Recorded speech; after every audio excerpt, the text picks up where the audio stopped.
Le mannequinat, en fait, c'est pas comme un job où on va de 9h à 17h, tu y vas, tu sais ce que tu vas faire toute la journée. Non, c'est pas comme ça. Le mannequinat, déjà, c'est un métier d'image, donc faut faire attention à son image. Si elles me disent déjà, ouais, je vais faire du mannequinat pour l'argent, moi, je vais dire, ben, moi, je peux pas. Parce que ça, c'est pas un métier pour l'argent. Tu veux faire un métier pour l'argent, tu peux travailler au McDo, des trucs comme ça. Si on a besoin d'argent rapidement, l'avantage dans le milieu du mannequinat, c'est que tu peux avoir 200 followers sur le réseau, être inconnu, mais tu peux travailler pour les Gucci ou les plus grandes marques du monde, en fait. S'il n'y a pas de rapport, en fait, avec le nombre de followers, là, et puis justement les jobs que tu peux faire. Cher ami, bonjour à toi et j'espère que tu vas bien. Aujourd'hui, je vais t'aider à devenir mannequin professionnel et signer en agence. Je vais te montrer étape par étape comment y parvenir. Bien évidemment, c'est pas moi qui va le faire. Je suis aujourd'hui avec Gaosu. Gaosu, bonjour. Bonjour, ça va? Tu vas bien? De mon côté, ça va, je vais super bien. Ça fait plaisir de te voir aujourd'hui. Merci, enfin, merci pour l'invitation et c'est un plaisir aussi, c'est un honneur pour moi d'être ici avec toi. Super, super. Alors, Gaosu, est-ce que tu peux d'abord te présenter pour les personnes qui ne te connaissent pas, s'il te plaît? Ok, je la fais court, tout le monde voir son nom ou... Ça Bon. dépend de toi, tu es free. Fais-toi plaisir. Ok, bon, je vais aller court et après, voilà, si tu as des questions, on pourra échanger. Donc, en gros, maintenant, voilà, je suis Gaoussou, j'habite à Paris et je suis coach de mannequin. Donc, j'ai commencé en tant qu'agent. Donc, ça fonctionne un peu comme un agent de footballeur. C'est-à-dire, je recrutais des mannequins pour les placer en agence. Voilà, et ensuite, par rapport à ça, j'ai développé un accompagnement. J'accompagne, voilà, maintenant, c'est que les filles à signer en agence de mannequins en France, à l'étranger. Voilà, pour la faire courte. OK. Mais pourquoi tu accompagnes que les filles pour l'instant? Alors, j'ai commencé en tant qu'agent. Mmh. Là, je prenais vraiment tout le monde. Donc, je recrutais hommes, femmes, voilà, tout le monde que je passais en agence en France, à l'étranger. Ensuite, dans toutes ces personnes-là, il y avait peut-être 90% de femmes. D'accord? Donc c'est pour ça qu'après, je me suis spécialisé, dans les femmes en tant qu'agent. Je prenais que des femmes. Mmh. J'avais un ou 2 hommes que j'avais gardés, mais après je prenais que des femmes. Ensuite, j'ai construit, enfin je produis un accompagnement. Voilà, j'ai un accompagnement dans lequel, j'aide les personnes justement à signer en agence. Donc pareil, je prenais tout le monde et dans toutes ces personnes-là, il y avait 90 de femmes. Donc je me suis spécialisé dans les femmes parce que voilà, c'est mieux en fait d'avoir un discours où voilà, on est niché, voilà. Donc c'était pour ça, c'est Mmh. vraiment que les femmes, je m'adresserai aux femmes parce que de toute façon la majorité c'était femmes. Et ensuite là, ça fait pas très longtemps, dans toutes les femmes que j'avais, il y avait peut-être 90 de noirs et de métis. Donc pareil, je me suis encore niché et je suis parti justement dans ce truc-là, c'est vraiment d'accompagner les noirs et les métis. Après, bien sûr, s'il y en a d'autres qui viennent, etc., j'accompagne aussi. Mais voilà, les hommes, non. Par contre, les hommes, là, non, c'est terminé tout. Enfin, tout mon accompagnement, c'est vraiment adressé aux femmes. C'est différent de mannequinat homme-femme. Donc là, je m'adresse qu'aux femmes. Après, qu'on soit blanche, noire, asiatique, etc., ça peut aussi le faire. Mais je m'adresse voilà, principalement à celles qui me suivent, celles qui viennent aussi vers moi, c'est-à-dire les femmes noires et les femmes métisses. Et Voilà. la majorité des personnes que tu accompagnes sont basées en France, c'est ça? Oui, la majorité. Après, il y en avait une en Guinée, donc en Afrique. Il y Mmh. en avait en République de Guinée. Il y en a une au Canada. Sinon, ouais, il y en a quelques-unes en Suisse, quelques-unes en Belgique. Mais sinon, là, en France. Ah ouais, et tu veux essayer après de me parler comment tu fais pour recruter les femmes, depuis l'extérieur, c'est-à-dire celles qui ne sont pas basées en France? Ça, c'est Ouais. on va parler de ça après. Mais D'accord, ok. pour l'instant, est-ce que tu peux me parler de toi avant de la création de ton agence, avant de te lancer dans le mannequinat? D'accord, donc je vais revenir un peu en arrière. Alors, Mmh. de base, moi, quand j'étais plus jeune, j'étais extrêmement timide, maladif et tout. C'était vraiment. Je parlais pas. Voilà, je parlais pas du tout, etc. C'était compliqué. Et du coup, mais pour moi, en fait, c'était normal, en fait, ça faisait partie de ma personnalité. Tu vois? Maintenant, je sais que la timidité et cetera, ça se travaille, la confiance en soi et cetera, mais avant, je ne savais pas, donc pour moi, j'étais comme ça. Donc en fait, j'en souffrais pas parce que c'était normal selon moi. Et puis un jour, j'ai fait un shooting photo et parce que voilà, je me trouvais bien, tout ça, je dis: «Ouais, pourquoi pas avoir des photos?» Et en fait, j'ai vu que ça a renforcé un peu la confiance en moi et du coup, après, j'avais enchaîné les shootings, j'en ai fait pas mal. Et à côté de ça, il y avait une élection, Mister Mali en France. C'était la première de Mister qui avait lieu en France à Paris et c'est ma sœur qui m'avait envoyé et du coup, je me suis inscrit justement à cette élection-là et j'ai été sélectionné pour participer en tant que, enfin voilà, dans les finalistes. Donc on a fait les répétitions, tout ça Et pareil, ça renforçait la confiance en moi. Plus je faisais, plus ça allait. Du coup, c'est là que j'avais compris que, voilà, c'était, la confiance, la timidité, parce que pour moi, ça va ensemble. Ça se travaille, c'est pas, soit tu l'es, soit tu l'es pas. Donc c'est là que j'avais vraiment compris ce truc-là. Et du coup, voilà, j'ai fait l'élection. J'ai pas gagné, mais c'était, voilà, une super expérience. C'était vraiment très bien. Donc le discours devant, il y avait 1000 personnes dans la salle. Donc discours, c'est enfin tout ce qu'on a fait durant la présentation, on est plusieurs. Enfin voilà, c'est un groupe, on était 15. Les danses, les chorégraphies, avec les basins, tout ça, c'était cool. Mais après le discours, c'est tout seul devant, tous les yeux, tout le monde. Et là, pareil, j'ai fait, ça s'est bien passé. Du coup, bah, pareil, ça renforce, voilà, c'est des petites actions comme ça qui renforcent la confiance, la timidité. Et voilà, donc ça s'est très bien passé. Ensuite, bah, j'avais, quelques contacts, du coup, par rapport à l'élection, de Mister Mali, voilà, à droite, à gauche.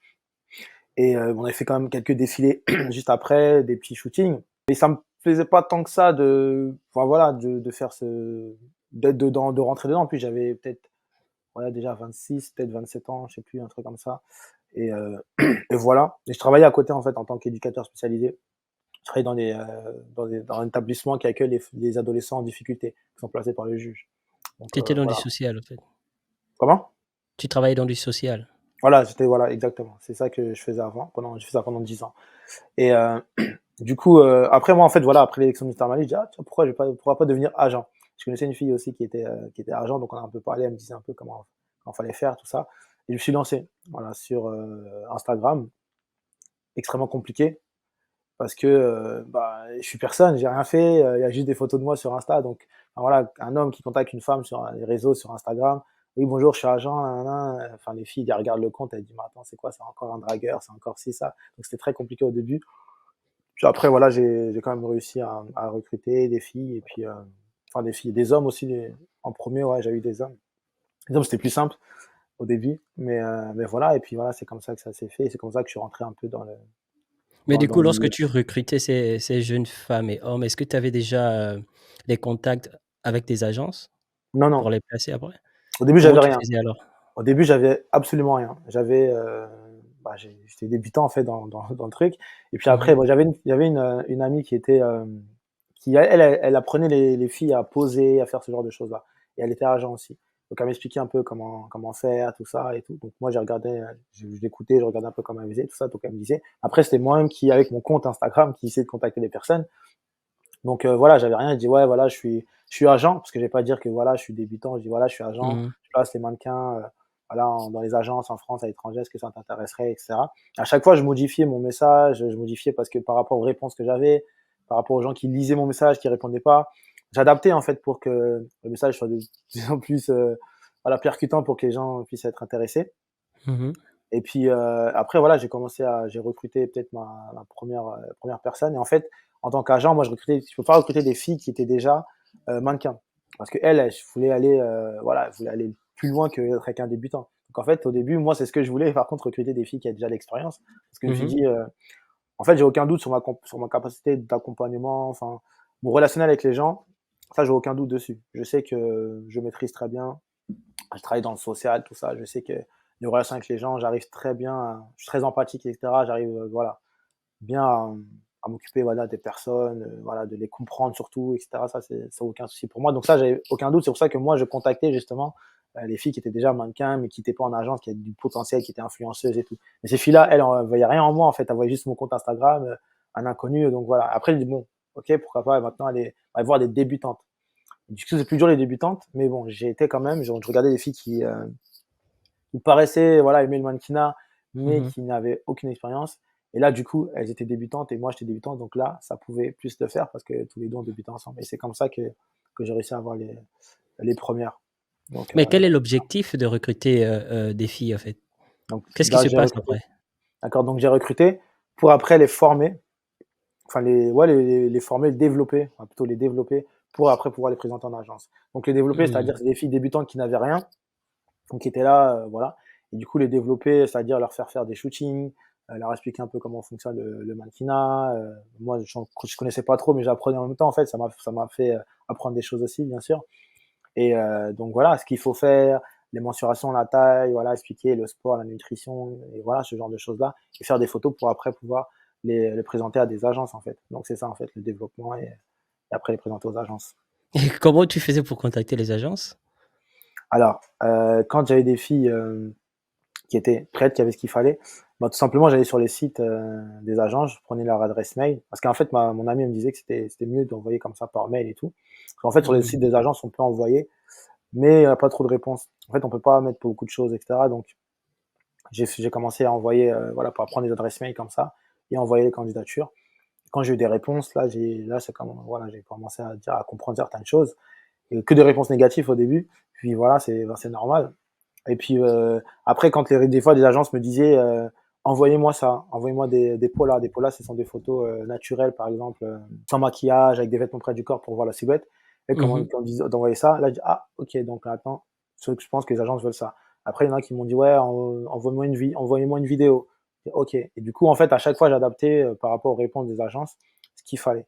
Donc voilà, c'est après, au fur et à mesure que j'ai compris vraiment ce que les agences recherchaient, ce qu'elle Mmh. voulait. Voilà, on parlait des fois de la taille, on parlait de voilà, la qualité des photos, et cetera. Donc voilà, parce qu'au début, les photos n'étaient pas top parce que en fait, c'est les filles qui payaient eux-mêmes leur shooting voilà, ou qui faisaient des shootings de leur côté, où j'envoyais des collaborations, c'est-à-dire, elles faisaient gratuitement.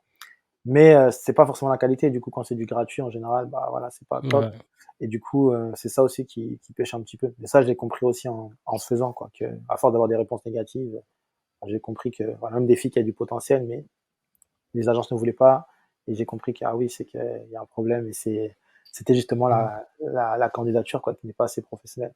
Donc, Ouais, voilà. c'est quoi une fille qui a du potentiel? Comment tu détectes, comment tu arrives à faire la différence entre une fille, on va dire, plus ou moins normale et une fille qui a du potentiel dans ton domaine? Alors, c'est une très bonne question parce qu'en fait, dans le mannequinat, en plus, je parle de potentiel, mais c'est pas seulement ça qui fait qu'une fille peut réussir dans le milieu du mannequinat. Je veux dire, le potentiel, c'est peut-être 50% des choses. Donc, la beauté, on va dire, quand on voit une photo d'une fille, on va dire, ah ben, ah, elle est bien, elle est belle, elle peut faire mannequin. Et ça, c'est que Mmh. 50%. Le reste, c'est ce qu'elle a dans la tête. Si elle est prête, si elle Mmh. est persévérante, si elle est patiente. Enfin, il y a plein d'autres choses qui rentrent en Le cours, mindset rentrent dans le truc. joue beaucoup alors? Ah, énormément. Parce que le mannequinat, en fait, c'est pas comme un job où on va de 9h à 17h, tu y vas, tu sais ce que tu vas faire toute la journée. Non, c'est pas comme ça. Le mannequinat, déjà, c'est un métier d'image, donc faut faire attention à son image. Des fois, il y a des filles, il y a des boutons. Pourquoi? Parce qu'elles mangent trop gras. Manger, voilà, sauce d'agatine, du riz, elles vont manger des locaux, elles vont manger des trucs. C'est pas bon, les pizzas, les grecs, tout ça. Elles boivent pas assez d'eau. Voilà, beaucoup de jus. Elles se couchent tard, à 2h du matin. Elles fument des chichas, elles sont pas, C'est un peu comme des voilà. sportifs de haut C'est niveau? exactement pareil. C'est en fait, c'est du haut niveau, en fait. Faut vraiment réussir dans le milieu du mannequinat comme un sportif de haut niveau. Il y a des sportifs, des footballeurs, par exemple, qui fument, qui font des trucs, mais ils pourraient faire mieux s'ils feraient pas tout ça. Hein. Et c'est pareil. En fait, il faut avoir une super hygiène de vie. Voilà, faut pas se coucher trop tard, etc. Et ça, c'est pas tout le monde qui peut faire ça. Faut être Mmh. patiente. C'est comme le sport. J'aime bien comparer au sport. Pour moi, c'est la même chose. Le sport, c'est pas tu vas faire un essai au PSG et ils vont te prendre. Non, tu vas faire un essai à Rennes, à PSG, tu vas faire plein d'essais au foot pour qu'après peut-être un club va te prendre. Et si tu as un an, il faut persister quand même. Parce que peut-être le club n'est pas fait pour ce club-là, mais tu vas réussir ailleurs. Voilà, c'est comme ça. Messi, on lui a dit que sa jambe a été trop petite pour pas faire de foot. Maintenant, voilà, Messi, c'est le plus grand joueur de l'histoire. Voilà, il y a beaucoup de titres. Après, ça se discute, mais voilà, il a eu Ouais, ça plus se de titres, discute. ça se discute. Donc toi, t'es un pro Cristiano. Bon, je suis pas trop Cristiano, mais bon, hein, ça se discute quand même, hein. Voilà, ouais, voilà, donc ouais, ça se discute. Donc, mais voilà, pour dire que s'il aurait écouté ce qu'on lui a dit, il aurait tout Mmh. arrêté et voilà, peut-être il aurait fait autre chose. Les mannequins, c'est pareil. Donc les filles, quand elles ont des réponses négatives des agences, il faut qu'elles disent: «OK, cette agence-là, OK, c'est non, mais il y a au moins 300, 400, 500 agences, donc ils vont pas toutes dire non. Peut-être il y en a qui vont vouloir, et cetera». Il faut qu'elles persistent donc et c'est difficile parce qu'il y en a qui ont l'échec, c'est compliqué de recevoir par mail: «Non, désolé, tu ne corresponds pas à notre profil». Non, non, non, non, non. Du coup, les filles, et ben, déprime et puis voilà, donc il y en a plein qui peuvent abandonner. Donc voilà, d'ailleurs, j'ai une histoire avec une mannequin que j'avais recrutée, Mmh. qui était en province à Bordeaux, voilà, en France, et un potentiel incroyable. Enfin voilà, physiquement, tout ça, rien à dire. Après, je la connaissais pas mentalement, tout ça, donc je lui ai parlé. Elle m'a dit: «Ah, ça fait plusieurs fois qu'on me dit que voilà, je devrais être mannequin, donc peut-être que je vais me lancer du coup». Donc on s'est lancé ensemble. En une semaine, je crois, j'avais placé à Los Angeles, New York, à Paris, Londres. Tellement qu'elle avait un profil incroyable. Donc après, quand les agences et tout parce qu'il faut faire il y avait des rendez-vous quand c'est Londres, Los Angeles, New York, c'était des visios, tout ça. Donc voilà, fallait que je joue avec elle, ses disponibilités avec l'agence, tout ça, je les mettais en relation. Donc on a fait ça, ça s'est bien passé. Donc les agences envoyaient des contrats, donc j'ai envoyé pour qu'elle les signe, qu'elle remplisse, mensuration, l'âge, enfin plein de choses, toutes ces informations. Du coup là, ça commençait un peu à la saouler, quoi, de remplir tous ces trucs-là.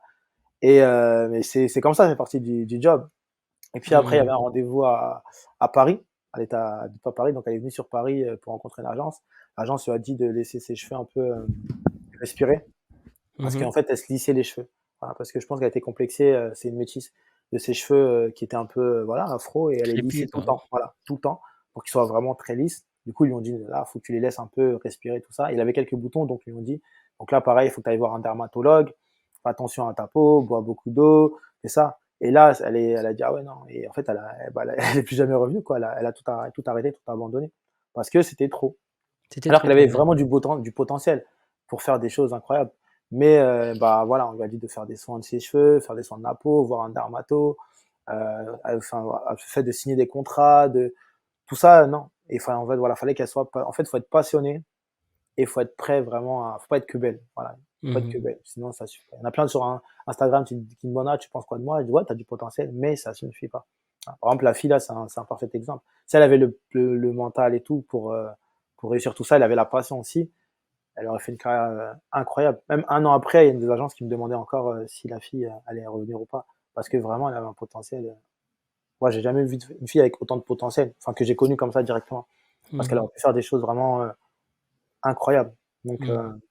voilà. Waouh! Donc c'est pour ça que c'est pas que la beauté. Voilà, parce qu'elle était superbe, enfin rien à dire, la taille, beau, tout, mais voilà, elle était pas forcément prête à au mannequinat. Peut-être elle avait 19 ans à l'époque, donc voilà, peut-être aussi un peu jeune, peut-être pas assez passionnée. En fait, elle était intéressée parce que tout le monde lui disait ça, de le faire. Mais c'était pas une passion. Et quand on n'est pas passionné par ça, c'est dur de faire quelque chose quand on n'est pas passionné, quoi. Donc voilà. Donc Mmh. il y a la passion qui rentre en compte, c'est pas que la beauté, il y a aussi ce qu'on est prêt à faire, la persévérance. Et puis quand on signe en agence, on peut t'appeler à 20h, «Ah, demain 9h, faut que tu prennes l'avion pour, là-bas», enfin voilà, il y a plein de choses comme ça, des imprévus, il faut être prêt, en fait. C'est pour ça qu'il faut être passionné, parce qu'au bout d'un moment, de toute façon, voilà, on abandonne. Parce qu'il y a plein de c'est un travail, voilà, c'est pas 9-17 tu fais ça. Donc des fois, tu es un peu désorganisé, il y a pas trop d'organisation.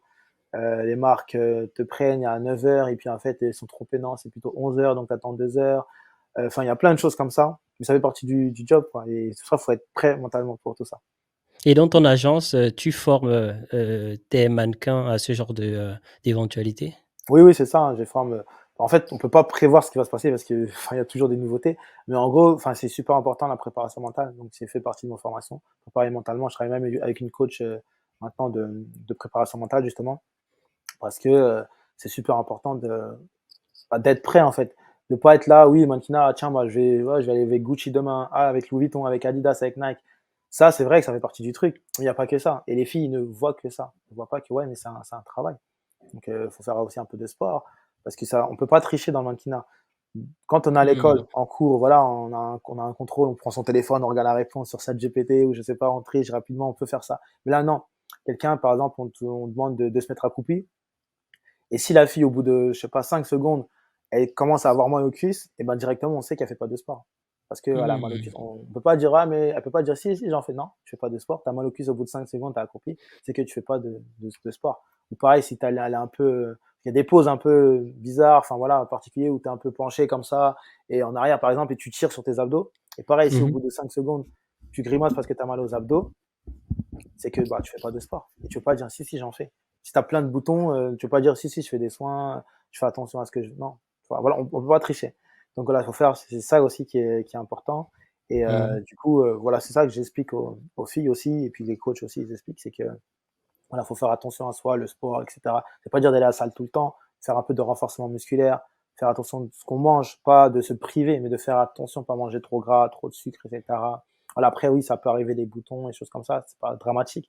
Mais voilà, faut faire attention. Les cheveux, voilà, les cheveux, bah, des noirs, des métis, cheveux qu'il faut prendre, il y a des soins à faire, il y a des choses et tout, ça prend du temps des fois, mais faut le faire. Et voilà, c'est plein de choses comme ça qu'il faut, et ouais, être prêt mentalement à toute éventualité, et que c'est pas on fait une formation où on est mannequin et tout va bien se passer. Parce qu'on peut signer en agence, et puis après, voilà, il y a tout un travail aussi à faire Après, faut se maintenir. Le relationnel avec les agences, quand on a un job, si on a un rendez-vous à 9h, c'est Mhm. 8h45, on arrive. C'est pas à 9h. 9h, c'est pas en retard, mais voilà, faut arriver en avance. C'est comme ça. Il y a encore moins en retard. Parce que voilà, il n'y a pas de chance en fait. J'ai un mannequin par exemple qui travaille en Angleterre et il y avait Gucci, il travaille pour Gucci. Donc le premier jour il y va, il arrive en retard, mais 15-20 minutes. Donc il me le dit pas, c'est après j'ai su. Deuxième jour, 2 heures de retard. Son agence m'a harcelé de mails, il m'envoyait des gros caractères et tout. Mais il est où, il est où, il est où? En plus, il faisait des stories et en français, il comprenait pas parce qu'il était en Angleterre. Enfin bref, il était en train de m'embrouiller, tout ça. Et 2 heures de retard. Et il est arrivé et voilà, ils l'ont viré en fait direct. Et c'était pour Gucci. Donc Gucci, Hmm. c'est pas n'importe quelle marque. Et Ouais. voilà, en fait, faut pas négliger. Et du coup, c'est direct, il le vire et puis voilà, c'est terminé en fait. Il n'y a pas de deuxième chance. C'est pas comme un travail où, bon, ok, viens demain. Non, là, c'est du one shot. Une marque te veut, tu vas. Si ça se passe très bien, ils vont te reprendre. Sinon, ils te reprennent pas. Et Gucci, la première fois, il avait bien aimé. Ils ont pris une deuxième jour. Ils avaient bien aimé son profil, donc ils allaient le reprendre. Et voilà, il a gâté le truc. Et voilà. Et en plus, si ça se passe bien la deuxième fois, là, c'était un shoot. Peut-être après, ils vont le mettre, ah tiens, une pub pour un parfum. Peut-être après, ils vont le mettre, il va faire une campagne sur 3 jours, il va voyager un peu pour faire des trucs. Enfin, tout est possible. Peut-être il va être égérie. Tout est possible dans le mannequinat. Quand ça se passe bien, tout est possible. Mais après, quand ça se passe mal, bah, au revoir et on trouve Mhm. quelqu'un d'autre. Et du coup, le mannequin signe le contrat directement avec l'agence ou le mannequin signe le contrat avec toi? Alors, moi, j'ai un contrat avec la mannequin et Mhm. j'ai un contrat avec l'agence aussi. Et la mannequin a un contrat avec l'agence aussi. En fait, on a Essaie un tous peu de des contrats m'expliquer entre nous. ça. Ouais. En fait, moi, parce que je travaillais en tant qu'agent maire, ça je le fais plus. Mais avant, j'étais en tant qu'agent maire. En fait, je suis agent des mannequins. Donc mon rôle, c'est de les placer à droite à gauche. Donc moi, je Mhm. signe un contrat avec la mannequin parce que je la représente. Donc je signe un contrat avec elle pour dire que je la représente, je suis son agent. Et donc elle ne peut pas signer avec un autre agent. D'accord. Donc moi, mon rôle, c'est de la placer dans les agences en France, à l'étranger, par rapport à ce Mhm. qu'on a convenu. Et ensuite, moi, si la fille, je la place dans une agence, je signe un contrat avec l'agence. Voilà, parce que je représente la fille en fait. Donc je signe un contrat d'agent mère en tout cas avec l'agence. Voilà, Hmm, un c'est un peu peu comme comme ça. dans le football avec les agents de Voilà, footballeurs. c'est ça, exactement. L'agence signe aussi un contrat avec la fille parce que la fille a signé là-bas. Donc voilà, donc on a tous des contrats entre nous quoi. Voilà, Ouais, c'est comme ouais, ça ça se ouais. passe. Ça se passe un peu Oh, ouais, donc, comme le sport. mhm. C'est C'est comme un le peu comme foot, du comme le sport, sport. comme le Ouais, ouais, sport. c'est pareil par rapport aux contrats, les signatures, c'est à peu près pareil. Pas Hmm. les mêmes montants par contre, c'est pas les mêmes sommes. Pas les mêmes montants. Ok, est-ce que tu peux me Non, parler un peu des montants? Comment ça se passe au niveau de quel est le plus gros chèque que tu as reçu d'une agence? en fait, les jobs,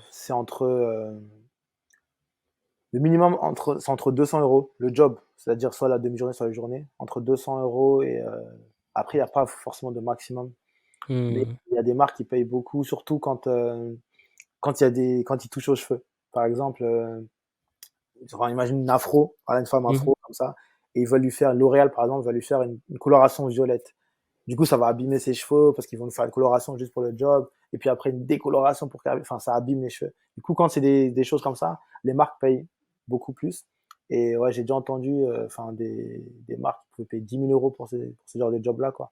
Voilà. Après des fois, ça peut monter plus haut avec, tout ce qu'on a les droits parce que, bon, il y a l'image de la fille et si par exemple elle passe, en pub télé à Paris, en France, donc ils vont rajouter peut-être 1 000 € pour ça. Puis ça passe en Espagne, 1 000 €, puis après elle passe au Canada, 1 000 €, puis après elle passe au Bénin, 1 000 €. Enfin voilà, donc il y a des choses comme ça, en plus les droits télé, les droits aussi pour être sur les réseaux sociaux, sur le site internet, tout ça, tout ça c'est stipulé de toute façon dans le contrat. Voilà, Mhm. il y a pas mal de choses comme ça. Mais moi, je prenais en tout cas 10 de ce que les filles gagnaient, ce que les mannequins gagnent. Donc agent, c'est 10, voilà, de tous les jobs. Et en général, lorsque un agent signe, oh, pas un agent, un mannequin signe un contrat avec une agence, Mmh. il signe au produit ou il signe un contrat à durée indéterminée? Il signe comment? C'est pas forcément comme le football. Par exemple, on signe des contrats de 3 ans, des contrats de 5 Ouais. ans dans le football. En agence, comment ça se passe? Est-ce qu'on signe des contrats par projet, par produit, par, voilà? Alors la différence avec le sport, c'est qu'il y a des contrats d'1 an, 2 ans, 3 ans, même plus, mais Mmh. c'est pas, un contrat avec de l'argent par mois. En fait, ils sont pas salariés. Parce qu'en foot, ils sont un peu salariés, chaque mois, Mmh. ils ont leur somme, enfin, ils sont salariés, ils ont un truc. Mais là, non, en fait, ils travaillent par rapport c'est un peu comme de l'intérim, c'est par rapport, au job. Voilà. Ils sont signent un contrat avec l'agence, mais il n'y a aucune certitude qu'ils vont avoir de l'argent, qu'ils vont travailler. C'est l'agence présente le profil aux marques, et là, si la marque la veut, voilà, il y a un contrat qui est fait et elle travaille avec la marque. Donc, la marque peut dire, ah, tiens, je la veux, c'est payé 1000 euros la journée, ok, tac, 1000 euros. Et le mois d'après, peut-être, elle aura 4 jobs comme ça. Le mois d'après, peut-être, elle va faire 6000 euros. Et puis, le mois d'après, il n'y aura rien. Et puis, voilà, c'est comme ça. Il n'y a Donc pas le, de somme fixe. donc le mannequin doit être tout le temps disponible. Oui, enfin, c'est mieux. Après, c'est rare qu'une mannequin, enfin, surtout quand on débute, en général, les filles sont soit à l'école, soit elles travaillent parce que le mannequinat, Mhm. on ne sait pas comment ça fonctionne, comment si ça va marcher tout de suite ou pas. Donc, en général, les filles font un truc à côté. Et quand une marque veut, par exemple, Adidas veut une fille, elle dit, ah tiens, moi, j'aimerais travailler avec toi je sais pas, le 14 février, est-ce que tu es disponible? Et là, la fille voit par rapport à son planning qu'elle est disponible. Voilà. En général, elle va se Mhm. rendre disponible. Donc, il propose des dates. Mais au bout d'un moment, quand la fille voit qu'il y a plusieurs fois comme ça, plusieurs demandes, 2, 3 fois par semaine, et chaque job lui rapporte peut-être entre 500 et 1000 euros le job, 2, 3 fois par semaine, là, au bout d'un moment, elle fait un choix. Et elle va peut-être arrêter son travail où elle gagne 1500 et à faire du mannequinat où elle peut gagner 1500 par semaine. Tu vois, après, voilà, le choix, il est vite fait. Donc voilà, mais c'est quand elle commence à voir que le mannequinat, ça tombe bien, là, elles arrêtent ce qu'elles font en général, l'école. Il y en a qui continuent, hein. Il y en a qui continuent. Il y a une avocate même qui m'a contacté, tout ça, qui veut faire du mannequinat à côté. Il y a des ingénieurs, etc. Il y en a qui veulent faire les deux, en fait, qui veulent avoir un travail, le mannequinat à côté, faire des Mhm. missions de temps en temps. En fait, ça dépend des projets des filles. Donc, Et voilà. quels sont tes critères de sélection? Parce qu'il y a forcément beaucoup de personnes qui te contactent, qui veulent être, Mm. qu'elles veulent être mannequins. Ouais, ouais. Comment toi tu décides de travailler avec cette mannequin plutôt que l'autre? Alors, Ou ce avant, mannequin plutôt que l'autre? avant, le problème que j'avais, c'est que je prenais presque tout le monde. Donc, je parlais aux gens, je prenais presque tout le monde. Et ça cause des problèmes quand on prend tout le monde. Bah voilà, il y en a qui vont se plaindre, etc. Donc, du coup, ça, j'ai arrêté. Maintenant, je sélectionne déjà. Souvent, en fait, on me contacte sur Instagram parce que je suis très, très présent sur Instagram.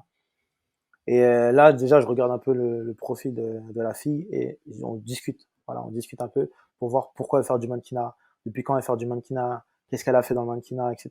Est-ce qu'elle a eu des difficultés, qu'est-ce qui lui manque. Là, je pose plein de questions pour essayer d'en savoir plus.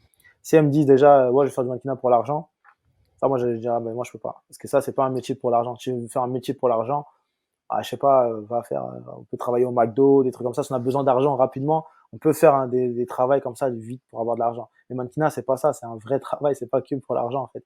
C'est, bien sûr, on ne travaille pas gratuitement, mais c'est pas la raison principale. Donc ça, moi, je les prends pas, par exemple, ces filles-là. Et donc, je discute un peu avec elles pour voir ce qu'elles veulent et si elles sont vraiment passionnées ou pas. Et si je sens pas trop qu'elles sont pas passionnées, moi, je dis que je peux pas les accompagner. Et là, si je sens déjà en discussion écrite que ouais, ça va, elles peuvent correspondre en tout cas. Donc là, je propose un appel téléphonique. Et du coup, durant cet appel, des membres de mon équipe, ou ça peut être moi aussi, on discute avec elles, on creuse un peu plus sur les raisons pour lesquelles elle veut devenir mannequin, pourquoi elle s'est pas lancée avant, etc. Enfin, plein de questions. Et là, si on juge que ouais, elle est vraiment déterminée pour réussir notre programme, et là, on lui propose notre programme.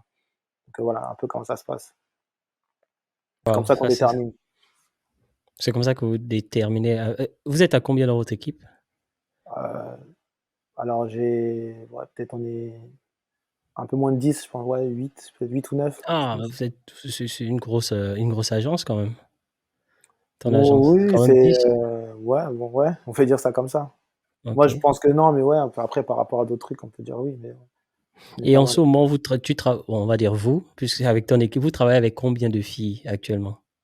Ah, c'est des accompagnements de 3 mois, donc il y en a qui viennent, qui sortent, qui viennent, qui sortent. Je sais Mmh. pas, depuis. C'est quand Euh, en fait, ouais, je sais pas. Peut-être c'est là, actuellement, à peu on près. on va parler un peu des filles Voilà. que tu as pu placer en agence. Combien de filles as-tu pu placer en agence, Depuis actuellement? que j'ai tout commencé, depuis. Ouais, disons depuis que tu as commencé. Ah, voilà, je pense, ouais, 40, cinquantaine, ouais, une cinquantaine de Waouh, filles c'est dans l'agence. beaucoup, hein? Ouais, ouais, ouais, il y en a plein quand même C'est depuis beaucoup. Est-ce qu'il y exactement. en a des connus, des gens que tout le monde connaît? Non, après, ben, ceux qui sont pas dans le milieu du mannequinat ne vont pas connaître. OK, OK. Mais après, parce que même déjà, il y a des mannequins très connus que certains qui sont même pas dans le milieu du mannequinat ne connaissent pas, alors qu'elles sont connues voire mondialement. Donc voilà, mais par exemple Didi Stone, Cindy Bruna, etc., il y en a qui les connaissent pas. et c'est des filles qui sont mondialement connues. Alors que voilà, mais parce que dans le mannequinat, c'est pas trop, voilà, les gens ne calculent pas trop ce truc-là, elles sont pas trop mises en avant, on va dire ça. Mais moi, j'en ai quelques-unes, ouais, qui ont fait des trucs très intéressants. Et l'avantage dans le milieu du mannequinat, c'est que tu peux avoir 200 followers sur le réseau, être inconnu, mais tu peux travailler pour les Gucci, Louis, les plus grandes marques du monde en fait. Il n'y a pas de rapport en fait avec le nombre de followers, et puis justement les jobs que tu peux faire. Donc ça, n'importe qui peut faire des choses incroyables dans le mannequinat. Et ça, c'est un avantage. Il y en a qui le savent pas, ils pensent que ouais, faut être suivi, faut être influenceur, alors que pas du tout. Faut faire les choses pro. Tu peux être pro, même si tu as 200 followers partout dans tous les réseaux, mais si tu es pro, tu peux travailler avec toutes les marques qui existent dans le monde. Après, bien sûr, tu travailles avec ces grosses marques, tes comptes, tout ça, ils vont évoluer. Mais les agences, enfin les marques ne regardent pas les followers pour le mannequinat en tout cas. Elles regardent autre chose. Est-ce Et voilà. qu'il y a un âge pour devenir mannequin? Il n'y a pas forcément d'âge. Moi, je prends les majeurs. Après, il y a des mannequins bébés, il y a des mannequins enfants, il y a des 18 ans, 25 ans à peu près. Il y a des mannequins aussi un peu plus âgés, la trentaine. Et puis, il y en a aussi qui ont 50 ans. Parce que, en fait, il y en a pour tout le monde. Quand on regarde la télé, s'il y a une pub, je sais pas, pour les couches, on va avoir un mannequin bébé. S'il y a une Mhm, pub pour des vêtements, je sais pas, des lunettes de soleil, par exemple, voilà, mhm, ils vont peut-être prendre une fille de 18, 20 ans. S'il y a une pub, par exemple, pour une marque de voiture, ils vont prendre mhm, une fille de 30, 40 ans. Et s'il y a une pub pour les produits mhm. pour les rides, tu vois, et voilà, pour les vieilles femmes, eh ben, ils vont prendre une femme peut-être des 50, 60 ans. Donc, Donc, en il n'y a fait, pas d'âge pour devenir mannequin. non, il n'y a pas d'âge. Après, plus on vieillit, plus c'est compliqué parce qu'il y a en fait, c'est pas forcément à cause de l'âge, c'est parce que dans la vie, bah, justement, on fait autre chose. Quelqu'un de 18 ans, elle est encore peut-être chez ses parents, elle est, enfin, elle est dans les études, tout ça. Donc, si on lui propose d'aller, je sais pas, 4 mois travailler en Afrique du Sud en tant que mannequin, à 18 ans ou à 20 ans, elle peut y aller parce qu'elle a pas forcément d'attache ou quoi. Une femme de 30 ans, qui on lui propose d'aller un mois en Angleterre, assez compliqué parce elle a peut-être un travail à côté, elle a peut-être un enfant. Son mari va pas la laisser peut-être partir un mois en Angleterre comme ça, Mhm, dans un appartement, dormir avec des filles de 20 ans qui vont en boîte en soirée. Elle a 30 ans, elle est mère de famille. Enfin, tu vois, il y a un peu de décalage. Et en fait, c'est pour ça que c'est un peu plus compliqué quand on est un peu plus âgé. Mais c'est pas forcément l'âge en lui-même, c'est parce que par rapport à sa vie, ou une femme de 40 ans. Par exemple, j'ai une femme qui est hôtesse de l'air à Air France qui m'a contacté et qui veut être mannequin, donc 40 ou 50 ans. Et c'est ce que je lui ai expliqué. Parce qu'elle me dit, je suis hôtesse de l'air. Je dis, en plus, hôtesse de l'air, donc t'as pas de planning fixe, tu pars 3 semaines, tu reviens. C'est un peu compliqué. Donc c'est ce que ouais, je c'est lui ai un peu expliqué. compliqué. Voilà, c'est pour ça en fait. Et elle peut pas lâcher son travail pour faire ça. Mhm. Essaie un peu de me parler des challenges que tu rencontres dans ton activité, dans ton travail d'agent de mannequin.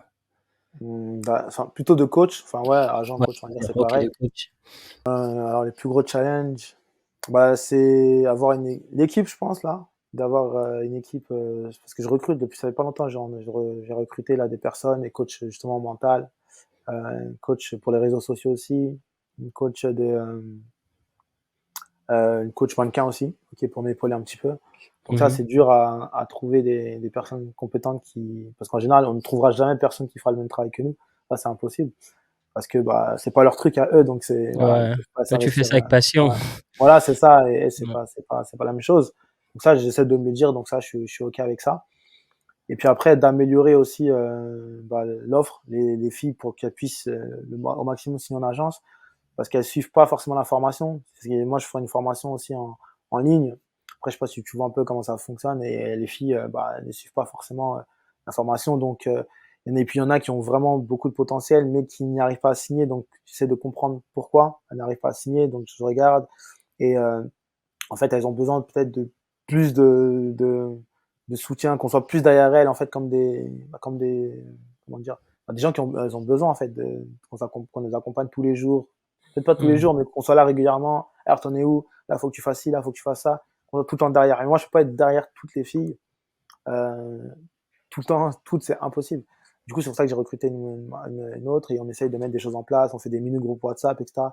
Pour vraiment les motiver, qu'elles fassent les choses. Et puis voilà, parce que faut qu'on maximise le champ, enfin, on maximise vraiment les signatures en agence si on peut. Et Mhm. voilà, parce qu'il y a des filles qui sont dedans, après qui arrêtent. Dès que je fais des coachings groupés, là, elles sont motivées. Et une semaine après, bon, elles retombent dans leur quotidien, etc. Donc en fait, ça, c'est super dur. C'est ça Ouais, vraiment qui est ok. compliqué, de les aider vraiment Mmh. à réussir. À part celles qui sont vraiment très, très déterminées, elles, enfin voilà, moi, mon accompagnement dure 3 mois, il y en a en 20 jours, elles signent en agence parce qu'elles sont super, super déterminées et elles, voilà, je m'inquiète même pas, elles font tout, elles ont les infos, tac, tac, elles font et c'est bon. Il y en a, elles font pas. Il faut leur dire: «Va faire ça. Pour jeudi, tu dois faire ça». Là, elle va le faire. Pour l'un et en fait, elles ont besoin de ça, en fait. Et elles ont besoin de qu'on valide tout ce qu'elles font et cetera. Elles ont besoin en fait, voilà, elles manquent aussi beaucoup, beaucoup de De confiance. confiance en soi. Ouais, la plupart. 80 manquent de confiance en elles. Et du coup, voilà, c'est pour Mmh. ça que je joue beaucoup sur cet aspect-là, parce qu'elles ont beaucoup confiance. Beaucoup ont souffert durant leur jeunesse et du coup, pour elles, c'est un peu une revanche d'être mannequin. Ils se sont fait insulter parce que, la plupart, bah, en France, quand on est noir ou métisse, quand on habite des fois dans certains Paris, ça va. La région parisienne, bon, il y a beaucoup de diversité, mais des fois, on habite dans certains coins, tu peut-être le seul noir de l'école, donc bah, enfin, voilà, les gens rigolent sur toi et cetera, c'est compliqué. L'harcèlement et cetera ou quand, des filles, bah, il y a beaucoup de métisses aussi, du coup, on leur dit qu'elles sont noires, d'autres ils disent qu'elles sont blanches. Enfin, c'est compliqué pour elles de se. Bah, je crois que je t'ai parlé d'une fille qui se lissait les cheveux parce que des fois, quand tu es jeune, c'est compliqué d'entendre bah, des gens enfin, voilà, un peu t'insulter. Les cheveux, bah, ils sont pas habitués, voilà, certaines personnes de voir voilà, une touffe de cheveux, Une donc afro. Mmh. voilà. Et du coup, c'est des insultes, c'est ah, tu ressembles à un balai, tu ressembles à un ananas, etc. Et quand on est Mmh. très jeune, à 13 ans, 12 ans, etc., on grandit avec ça jusqu'à 17 ans, bah, c'est dur. Et du coup, voilà, ces filles-là, après, elles ont compris qu'elles étaient vraiment belles, tout ça, et donc là, elles venaient cette revanche-là. Mais c'est vrai que, du coup, beaucoup ont pas confiance à cause de leur jeunesse, leur primaire et leur, voilà, de l'âge de, ouais, on va dire de 10 à 16, 10 à 17, où elles se sont fait beaucoup insulter, moquer, etc. Et du coup, voilà. Et elles ont complexé Mmh. bah, à se lisser les cheveux justement pour ressembler à ces filles qui les incitent, plutôt que de lécher les cheveux naturels. Enfin voilà, plein de choses comme ça. Et du coup, bah, faut redonner confiance à ces filles-là, qu'elles sont, bah, elles sont bien, elles sont belles, faut accepter la couleur de peau, ses origines, etc. Et voilà. Et c'est pas évident. Mais voilà, c'est vrai que ça joue énormément aussi dans la réussite des filles, vraiment cette confiance Mmh. en soi. Super. Et voilà. Alors, est-ce que, tu as déjà travaillé avec l'institut, Miss France? Alors, j'ai pas travaillé directement avec eux.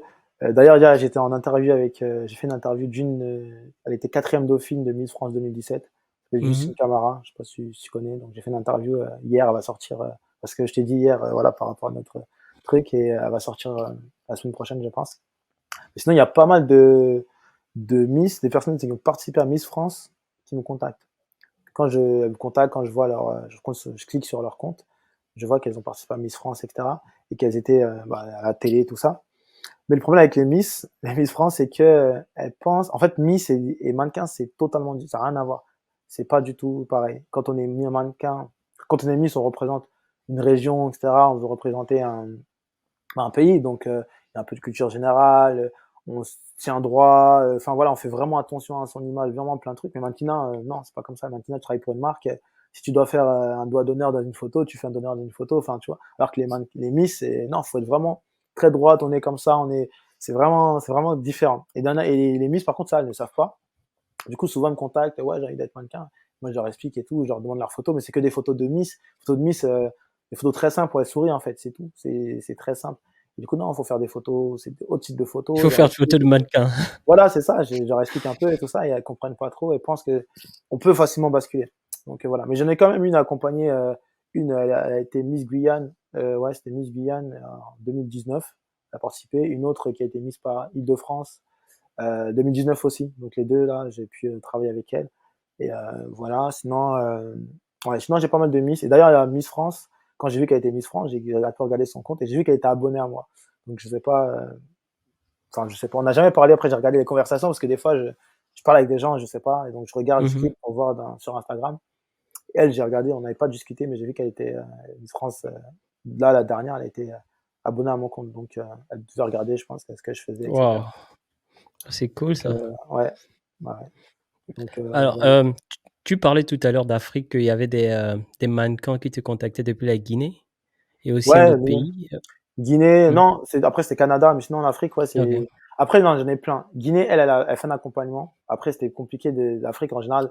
Je les prends pas, bah, parce que moi, avant, je faisais un accompagnement présentiel. La Guinéenne, bon, elle avait beaucoup voyagé et bah, enfin, elle a de l'argent, parce que bien sûr, quand on est en Afrique, on vient en France juste pour faire des formations, c'est qu'on a de l'argent. Donc, Mmh. donc voilà, et puis après, voilà, visa, etc. Donc, il y avait elle. Sinon, il y a beaucoup de personnes qui me contactent en Afrique. Côte d'Ivoire, Sénégal, Mali.